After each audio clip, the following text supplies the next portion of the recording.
So, kabayan, paano ba mag-load sa Globe at Home prepaid wifi gamit ang GCash? Yan. Ganito, napakasimple lang gagawin nyo. Una, punta kayo sa GCash. Yan. May GCash kayo gan. Pagkatapos ay, yan, type nyo dyan yung password ng GCash account nyo. So, dyan. Lagay mo dyan yung password ng GCash account.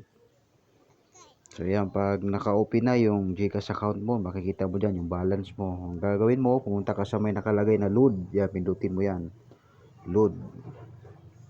At pagkatapos yung broadband, yan, pindutin mo yung broadband. Yan.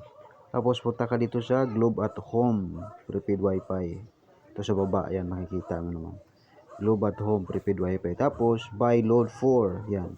Yung number dyan, palitan mo yan. Ang ilagay mo dyan ay yung number na nasa likod ng Globe at Home prepaid wifi. Yan. Yun ang ilagay mo dyan.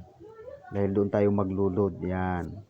Yan o. Yan yung nasa likod ng Globe at Home prepaid wifi na number. So, yan ang itatype mo dyan.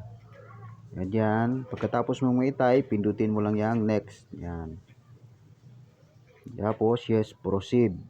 Yan. Napakadali lang nito, kabayan. Napakadali lang gawin. Yan. Yan, pag nandiyan ka na, pindutin mo ulit yung broadband. Yan. Yung broadband. So, dyan. Andiyan na tayo. Pwede ka na mamili dyan. Yan, o. Kung anong gusto mong ilulod. Meron dyan good for 7 days. Yan. Broadband farm surf, 199. 23 GB. Yan. Meron dyan pang 15 days. Yan, 499. 65 GB. Yan. Meron 999. 170 gig, good for 30 days. Meron din dyan pang 3 days, 50 pesos. Yan. So, pwede ka mamili dyan, kabayan. Yan, o.